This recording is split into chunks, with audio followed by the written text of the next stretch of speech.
Bonjour frères et sœurs, content de vous retrouver et content aussi de retrouver Dany pour son commentaire sur la parole d'aujourd'hui. Bonjour Dany. Bonjour à tous, bonjour Fabrice.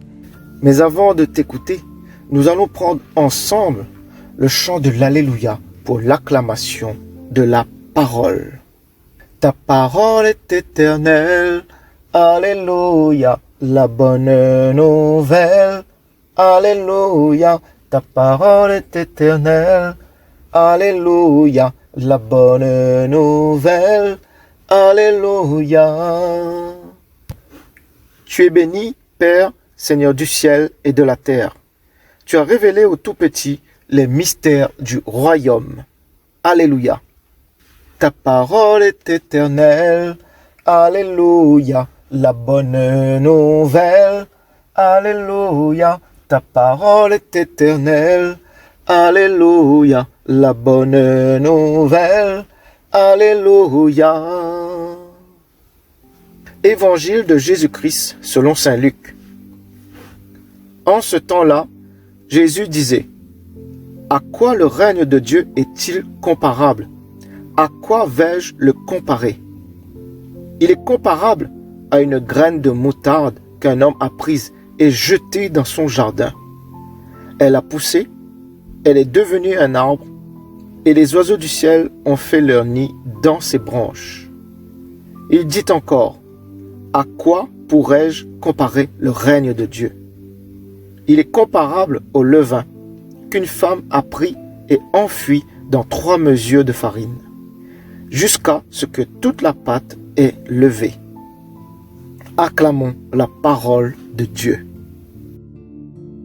Dans ce passage, le règne de Dieu est comparé à une graine de moutarde. De cette graine est devenu un arbre. Et oui, Jésus nous indique que le royaume doit être un signe. Il se développera de telle manière qu'on ne pourra pas l'ignorer dans le monde entier.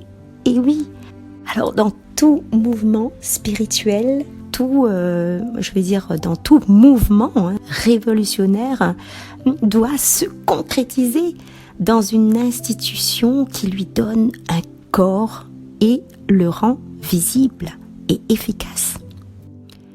Alors, Jésus annonce en quelque sorte cette Église qui sera porteuse du royaume de Dieu. Eh bien, cette Église, c'est nous tous qui sommes assemblés, de ceux qui sont appelés, donc nous tous. Et comme dans l'exemple de cet arbre, tout d'abord, elle doit être vraiment visible, c'est-à-dire visible pour tout le monde et fertile pour tout le monde, comme l'arbre qui abrite les oiseaux, de cette solidité qu'elle doit être. Ensuite, elle doit être plongée dans la réalité humaine. Les croyants sont le levain du monde.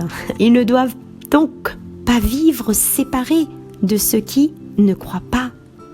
Alors Jésus ne se contente pas d'une église invisible, d'une fraternité sentimentale, d'une communion spirituelle de tous ceux qui croient en lui.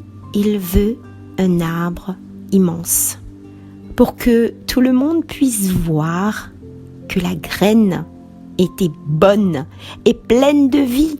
Alors les amis, c'est à nous aujourd'hui qu'est donnée cette responsabilité de nous multiplier un peu partout, et que nous soyons justement cette communauté chrétienne vraiment qui ne se renferme pas dans des petites communautés ni pour des petites églises. Il faut que nous soyons utiles dans le monde en union avec les uns et les autres de bonne volonté, les amis, que nous travaillons ensemble, et c'est comme cela que nous faisons cette unité dans l'église, une église universelle.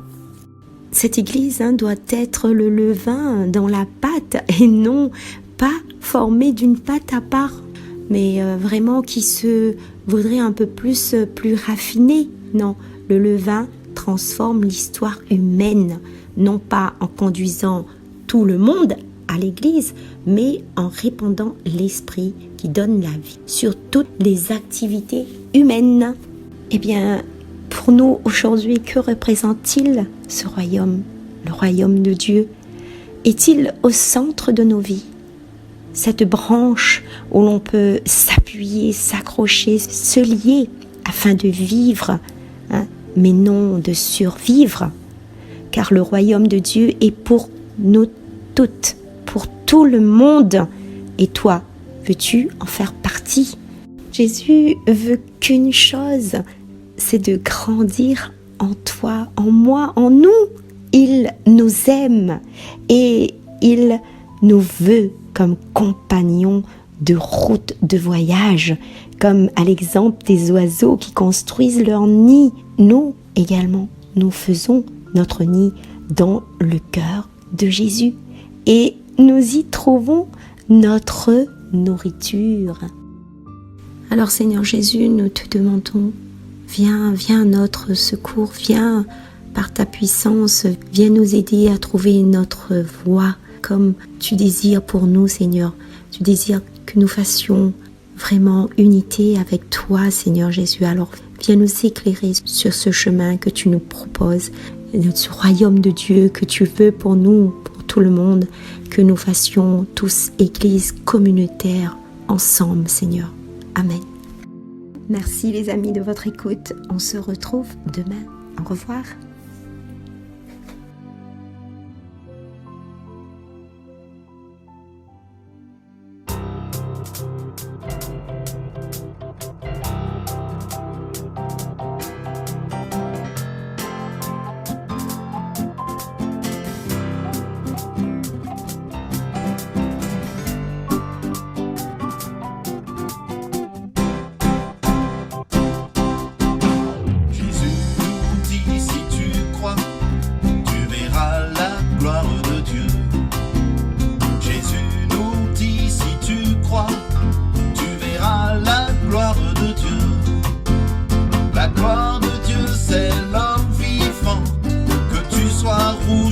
Noir ou blanc, il nous donne sa chair et son sang, et il fait de nous ses enfants, frères et sœurs. En Jésus-Christ, alléluia, alléluia, alléluia, alléluia, alléluia. Alléluia, Alléluia. Je suis venu jeter un feu sur la terre. Que nous dit la parole du Dieu de l'univers? C'est le feu de tout son amour qu'il veut nous donner pour toujours. Tu peux dire non, tu peux dire oui, tu peux choisir la mort ou dire oui à la vie. Jésus nous dit qui m'a vu a vu le Père. Le Très-Haut en son Fils est venu sur la terre. Celui qui nous donne le jour nous donne son Fils en secours. Tu peux dire non, tu peux dire oui, tu peux choisir la mort ou dire oui à la vie. Oui à la vie, oui à la vie, oui à la vie, oui à la vie, oui à la vie.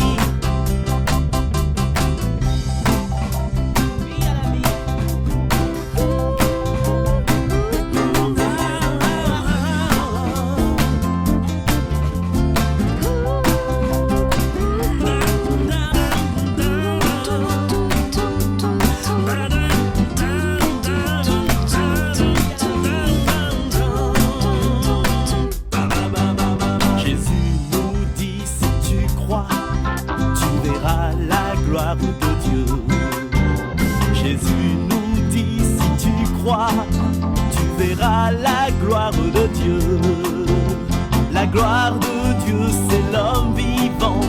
Que tu sois rouge, jaune, noir ou blanc, il nous donne sa chair et son sang, et il fait de nous ses enfants, frères et sœurs.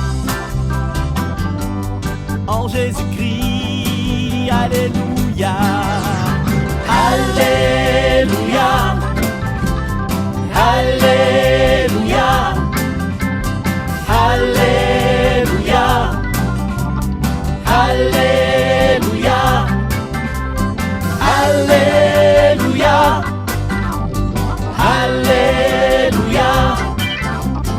Haut des cieux, notre Dieu a vu nos misères. Il envoie son Fils qui descend et nous libère. Il le fait de tout son amour. Il veut te sauver pour toujours. Tu peux dire non, tu peux dire oui, tu peux choisir la mort ou dire oui à la vie. Jésus nous dit, mon Père est aussi votre Père. Il nous a tout donné, même son père et sa mère. Formé dans le sein de Marie, il t'offre sa mère bénie. Tu peux dire non, tu peux dire oui, tu peux choisir la mort ou dire oui à la vie. Oui à la vie, oui à la vie, oui à la vie, oui à la vie, oui à la vie.